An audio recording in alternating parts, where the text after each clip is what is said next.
Hey guys, this is Anthony Morganti from anthonymorganti.com, and this is episode 36 of Learn Lightroom 5. This episode's going to be a little different. You guys can imagine I get a lot of emails, and I get a lot of people asking me questions about different things. And one of the products that I get asked questions about all the time is Photomatix. People are really interested in making HDR images. And I did do a video where I used Photomatix and did HDR with it. Um, Also, I get questions about plugins and Topaz plugins in particular. And Topaz makes a suite of plugins for Lightroom and Photoshop and um, other programs, and they are used to modify and enhance your images. Um, I also get a lot of questions about this type of effect I have on my desktop image here. I upload these to some websites where I sell images, and I sell quite a few of these, this type of effect. It's borderline painterly. It's kind of got the HDR look to it. It's really got this highly enhanced clouds generally. And here's another shot here, as you could see. Just, you know, very saturated colors, kind of what you would think with HDR, but not quite. It's almost a painterly look, but it doesn't have that weird HDR effect. Um, the way I do it is really relatively simple. I do use Photomatix with one image. You don't need bracketed images to do this. You don't need 3, 5, 7, 9 images. You could do it with one image, and I use Photomatix, and I used 3 Topaz plugins, and I'm going to show you how to do it today. Start out in Lightroom like always, and we're going to do this image here, and you can see it looks really boring. I mean, it's just got a boring sky. It's got a leading line. That's kind of neat, but it's really just solid green, not much here. But I'm going to show you how doing this method you could really enhance this image. Now, if this over-the-top processing isn't your cup of tea, turn the video off. Don't even bother watching it, because you're just going to get mad at me and send me hate mail, and really I don't need it. So if you don't like this, don't watch. This, you know, this image here was right out of the camera now. Nothing was done to it, no adjustments whatsoever in Lightroom. It is just the raw file right off the camera. And I don't do anything in Lightroom yet to the very end. The first thing I do is I send it to Photomatix. Now there's a couple different ways that I know of to send it to Photomatix. You could go to File, Export with Preset, Photomatix Pro.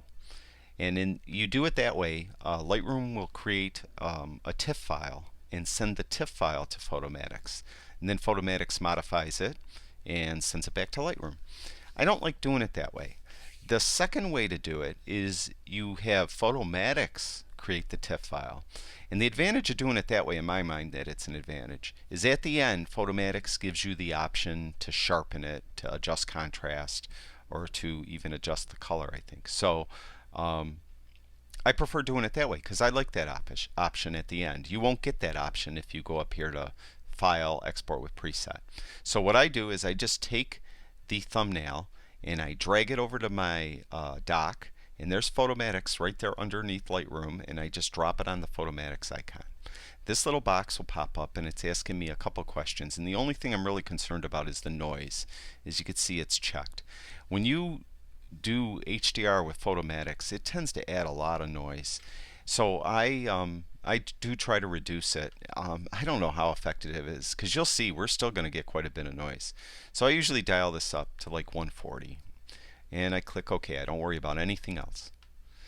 It's going to take the raw file, it's going to convert it to TIFF now, and it's reducing noise. And there's probably not a lot of noise in this shot.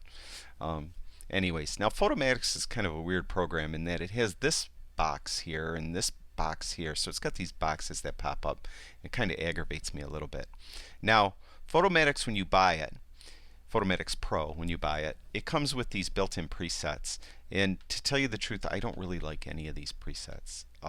They give you this really, heavy HDR look on a lot of them, and I just don't care for them. I went out and I bought Trey Ratcliffe's presets, which are considerably better, and they're definitely worth the money. But I found that I don't just use a preset. I use the preset to get me close, and then I go over here to the sliders and I adjust them to my liking. Also with Trey's presets, there's usually, I found myself, I'm only using two to get me close. Either black, basic black dress, or remember when we. Why can't I say that? Remember when we. So one of these two. So I usually will click on them all though, just to kind of see what we're dealing with. And it always comes down to these two.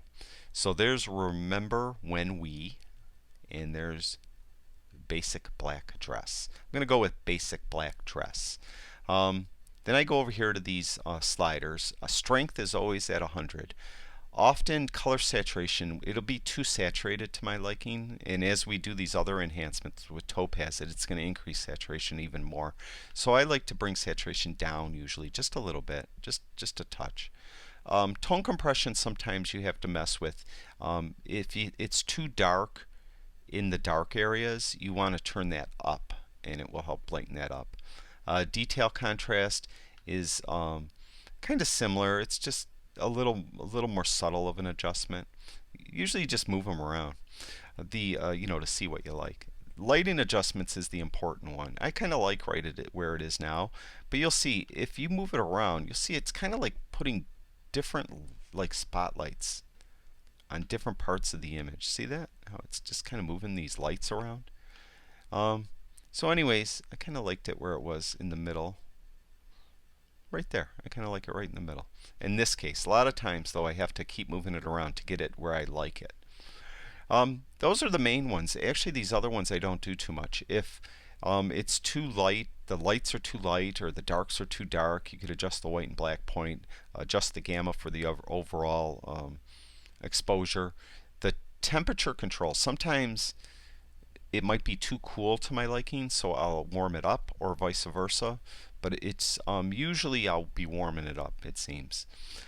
These here too, I don't think I've ever really messed with those. You could try them. They really are more subtle. They don't do a lot of stuff. Well, that one does, as you can see. I made a liar out of myself. But I just don't mess with those. You could try them though. See if maybe it comes up with something. You're not going to break anything. Just put it back where you found it. When you're done with it, which I think I am now, I just click Apply. Now what it does is it's going to tone map the image, and it's not going to send it over into Lightroom yet. It's still in Photomatix. And this is this little box I told you that won't come up if you're in Lightroom and you do export with a preset. If you do that and Lightroom creates the TIFF, it won't come up with this final little box. You drag it over like I did, it comes with this box. And you could do you could add some contrast to the shot. You could add adjust the colors, the saturations. Maybe you don't like these greens are really saturated, so maybe I would turn green and yellow down. But I'm not gonna. I'm just gonna leave it the way it is right now. And you could sharpen. Now, I'd say every 100% of the time I do sharpening, and maybe 5% of the time I do contrast, and 5% of the time I mess with the color. So I usually do mild or medium sharpening. I never do strong. So we're just going to do medium sharpening, and I'm going to click Done. Now it just sits there. Now we have to save it. So we go to File, Save As, and I like to save it to the same directory that I have the raw file. So I'm just going to save it to Skies and click Save. Now it's saved to Skies.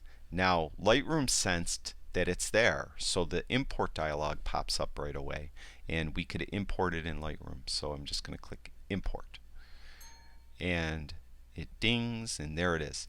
Now this drives me crazy with Lightroom. Lightroom doesn't keep you in the directory where you were or where you saved it.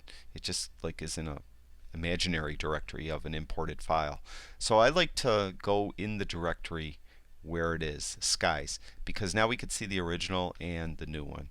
And we're going to go over to this panel, and you can see here's the tone mapped image in Photomatix, and there is the image that we started with. Alright, now the next step is I use a Topaz plugin called Adjust 5, and the way you could send it to that is there's a lot of different ways, but the way I do it is I right click on the thumbnail, and I go to Edit In, and then Edit in Topaz Fusion Express. And all that is, it's kind of a holder for all the Topaz plugins. So you do that, and it's going to come up with this box asking if you want to copy with Lightroom adjustments, edit just a straight copy, or edit the original. I always edit the original in this case when I'm doing this stuff here. In other things I might not edit the original, so if you're doing something totally different, you're not doing what we're doing today, then don't just edit the original. There's a lot of times I want to edit copies. But the reason why in this I like to edit the original is we have the raw file which wasn't really touched. So I have that to fall back on if I screw up, so I'm not worried about it. If I keep editing copies, we're going to go to 3 more steps here. So I'm going to have, 3 more iterations of this file, and it just gets in the way. It's too cluttered. So I'm editing the original, and I just click edit.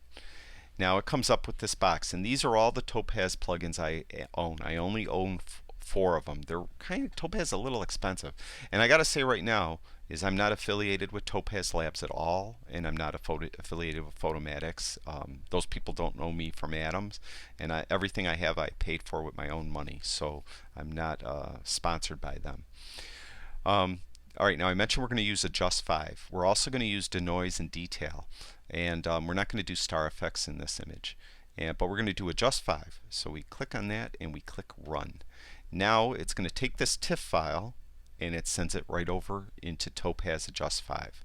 Now it has all these effect collections, and there's a lot of different stuff in here where you could try different things. And I would suggest you just try some out. All these toned ones, you might see something you like. Film collections, excuse me. The HDR collection to give it an HDR look.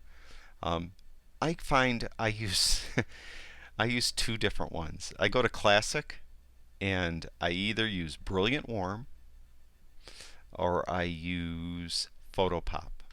It seems like those are the 2 I almost always use. And you could try the others, Simple Pop.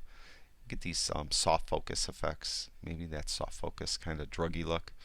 But anyways, I'm going to just keep it simple. Brilliant Warm I like the clouds a little warmer because this was a summer day. And we'll go back to Photopop. And the sky's a little bluer in Photopop, but I'm going to stay with Brilliant Warm. Okay? I almost never change anything over here, but if, let's say, you think maybe the picture's too saturated, you could go down in here in color, and you could lower the saturation. You could change saturation, boost, stuff like that. Just try it. Move the sliders around, see what you come up with. If you think it's too detailed, you could go and tone down details, the strength. You could bring it up higher if you don't think it's detailed enough. Stuff like that. Just try them out. But I usually, almost 95% of the time, never touch anything over here. I just pick either Brilliant Warm or Photopop. And in this case, we're picking Brilliant Warm. And we're going to click OK. And now it takes a second. It's going to create the new TIFF file, and it's going to shut down, go into Lightroom, and blink once. Now the file's there already. You don't have to import it into Lightroom because it's the same file. Now when you do this process of Photomatix and Topaz Adjust 5, it adds a ton of noise to your picture. And I don't know if you guys could see it. Let me see if I can do it. Look at all the noise in this shot. See that, especially in the sky. You can just see it's really, really noisy. And you could use Lightroom if you like. You could use Lightroom, the detail panel in Lightroom, and get rid of the noise. But I found really, in my opinion, the best noise reduction software is Topaz Denoise. It's awesome. And it's real easy to use. Now again, we do the same thing. We right click on the thumbnail, we go to Edit In, Topaz Fusion Express 2 app. It's going to ask us copy with Lightroom adjustments, copy or original. Again, we're going to do the original because I don't want all those iterations of the file down here. And we're going to click Denoise 5 and we're going to click Run. Now it's going to take this TIFF file, it sends it over into Denoise, and again, I just use presets. I really don't mess around here, but you could see all this noise up here. And we have 2 groups of presets. We have JPEG and RAW, and really it doesn't matter. I don't even know why they named them this, because they do pretty much the same thing. And you could use the JPEG one on a RAW, the RAW on the JPEG. It doesn't matter. All right, you could use either or. there's so much noise here. I found JPEG strongest is stronger than raw strongest. So I'm going to do raw strongest. And you can see it got rid of a lot of the noise. When I click down on it, it brings back. But see, there's still some noise here. I would suspect that if I pick JPEG strongest, it's going to bring that down a little better. Yeah, it did. See, just a little fainter. Now, there is JPEG strongest with debanding, and there is raw strongest with debanding. And what I found is, let's say you have a telephone pole, and behind the telephone pole you have a fence with the the top of the fence going behind the telephone pole. What you'll find is when you do this, if you just do JPEG strongest, for example, the telephone pole will get these bands in it right where the fence is going behind it. And if you do the debanding, that will get rid of those bands. And that's just, I guess, an effect that this denoise does. Now, of course, as you can see, the preview is at 100%. Usually I just bring it down to like 50% to look at it. It takes a second to render, as you can see there. Now you can see it's got this kind of real kind of milky look to it. But don't worry about it. We're going to fix that with the next plugin we do. So we got this kind of blurry look, but that's fine. We got rid of the noise. I'm going to click OK. Now it takes a little while to process this image. Now I mentioned before, if you're not into this, I mean, don't ridicule those that like it, because quite frankly, of all the prints I sell more of these over-the-top prints than anything else. So there is something to be said for that. That's what people like. And I like the desaturated look too, and I do stuff like that. And we are going to do some stuff in Lightroom where I'm going to show you how to get that gritty desaturated look.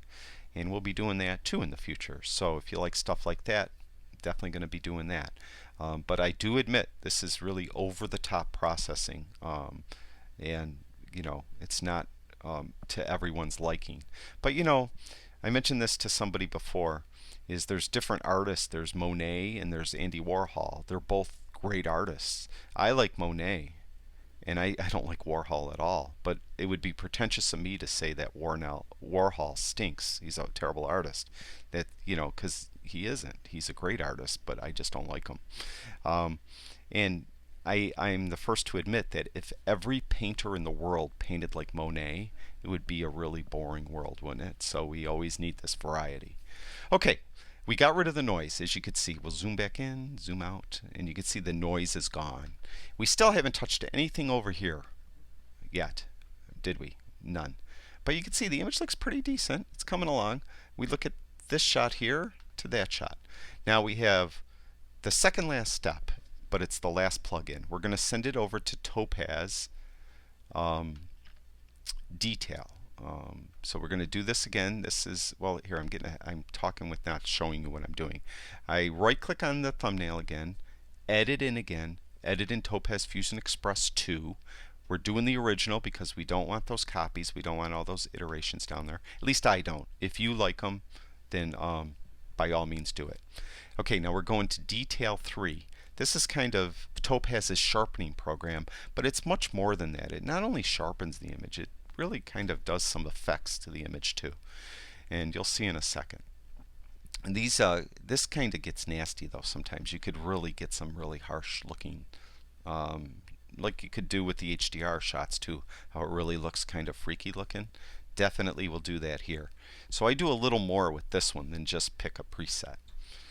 Alright, so we come up, we have the preview window here, and we have the sliders over here. Now again, we have collections. And I like the way this one works it.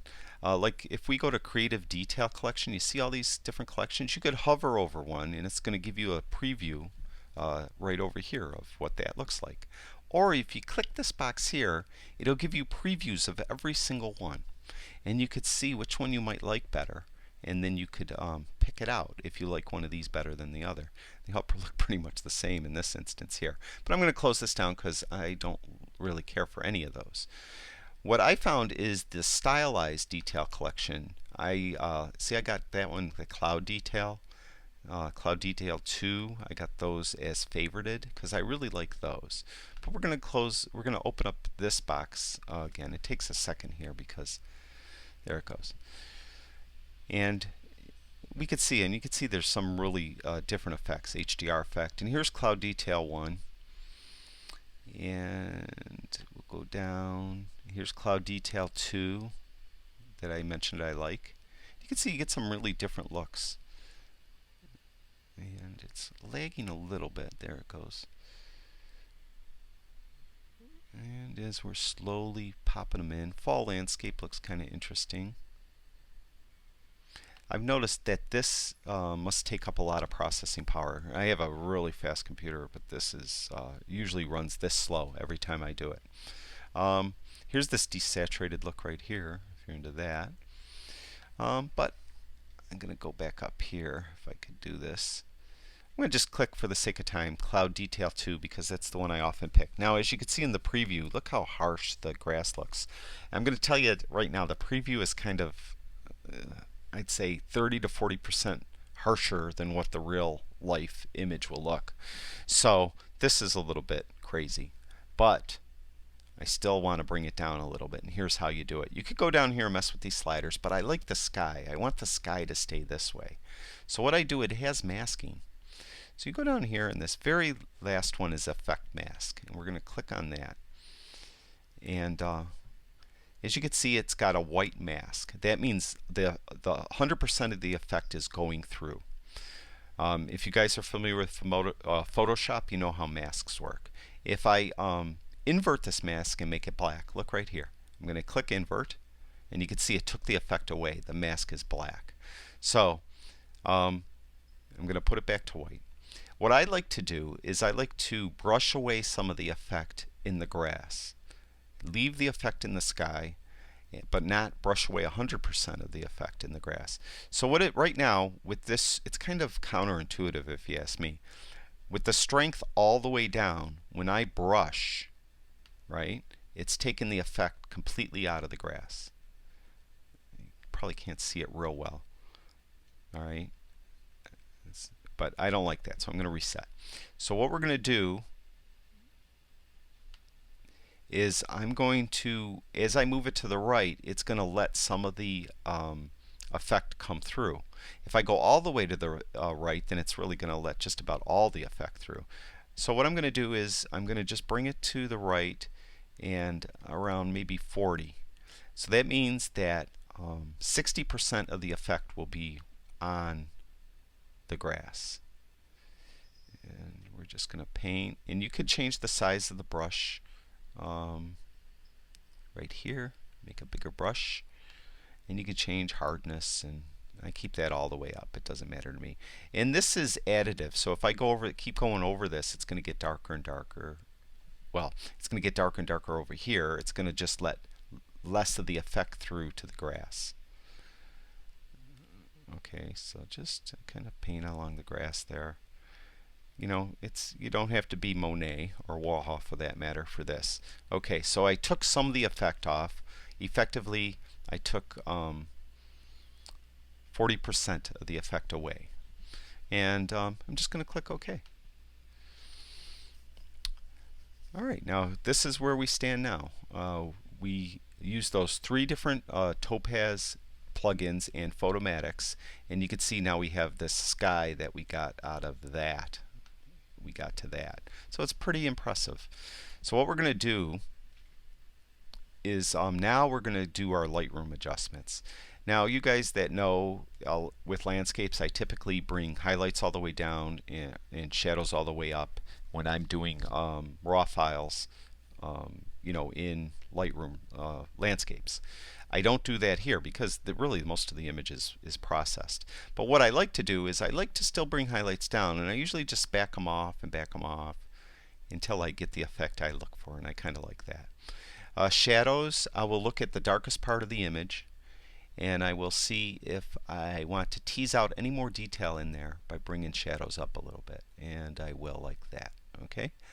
Now I will set the white and black point like I always do. I hold the Option key because I have a Mac. If you have a PC, it's the Alt key down, and then you press down on the white slider and move it to the right until I just get some dots coming through. See there? And then let go. The blacks are done similarly. Hold that Alt or Option key down, press down on that black slider, and move to the left. And I typically bring this one a little further, so I have a little more black coming through. I will add some clarity. And I will maybe add a little contrast. Let's see. Just a little. See, now I'm moving these a lot less than I typically would. Now, if in previous steps you took out, when you desaturated things, maybe you took out too much color, you could add some vibrance or saturation, or you could take some away. I'm not gonna. I think it's fine the way it is. So right now the basic panel is done. If you want to add some contrast, you could use the tone curve for that, but I'm not going to. I don't do anything typically with this HSL color black and white slider. Split toning, I don't do anything. I will do the detail. I will click in and see if there's any noise in the sky, and there is just a touch of noise. Denoise got rid of it all, except for just tiny bits here and there. And you could see if you could get rid of it. You just spin this up and wait a second, because it takes a second to render. And it's really not, it's having a hard time too. Let's see. Not really doing much. You could too sharpen it again if you want by using the sharpening ones, although I can't say that I often do that. Let's see if we turn the color slider up a little bit. Not really having too much of effect. Contrast slider. No. Nope. It's pretty much got all the noise out of it that I can, so not much I could do there, so I might as well just turn this right back down, because I really couldn't get anything out of there. So we do have a tiny, like I mentioned, I don't know if you could see it, but I could see it here. There's just a tiny bit of noise right here and a little bit right there. Tiny bit there. Not much I could do about it. Now I could send it into Denoise again and get rid of it. I bet it would, but I'm not going to do that right now. Because just for sake of time. But you could try that and send it over to Denoise and see if you could get rid of it. Now we're going to do lens corrections at the end. Now this will come with a twist, because it lost some of the data in the metadata that tells it what kind of lens you used. It knows the focal length and stuff, but it doesn't know exactly what kind of lens you used. So when you click Enable Profile Corrections, it's going to show none. But all I'll have to do is go right to Nikon, and it's going to pull up the lens right away now. So it did the profile corrections, as you can see. Sometimes when you do that, you'll find that it's going to get too bright.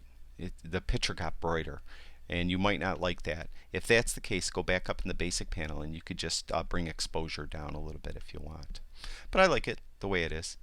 And finally, I think we're just going to go to Effects, and we're going to put a little vignette on it, like that, and I am done. And as you can see, that was a lot of work. We used Photomatix, and we tone mapped the single image in Photomatix. We brought it back into Lightroom. We had to save it from Photomatix and then re-import it into Lightroom, and we had this second image now. And then we exported that to Detail 5, was it? Not Detail 5, Adjust 5, I'm sorry. Topaz Adjust 5. And then we exported that to Denoise to remove the noise. And then we exported that to Detail in Topaz Detail. And then we did some Lightroom adjustments there. So that's our kind of over-the-top, borderline painterly image in how you do it. And if you have any questions, you guys email me. It takes me a while to email back. I admit it. I get a lot of emails. So I do apologize that it takes me so long. Plus, I'm doing mentoring too, so I have a lot of students. And of course, their emails I answer right away. So it may take me a while to email you back. But I do appreciate everyone watching my videos. Thank you very much. If you guys have time, go over to my website, anthonymorganti.com. and see all the stuff I have over there on photography. If you're interested in having me mentor you, check out the website mentormeinphotography.com and check out the mentoring program over there. And I'd really appreciate it if you went to YouTube and subscribed to my YouTube videos. I'd really like that. That's it for now. I'll talk to you guys soon.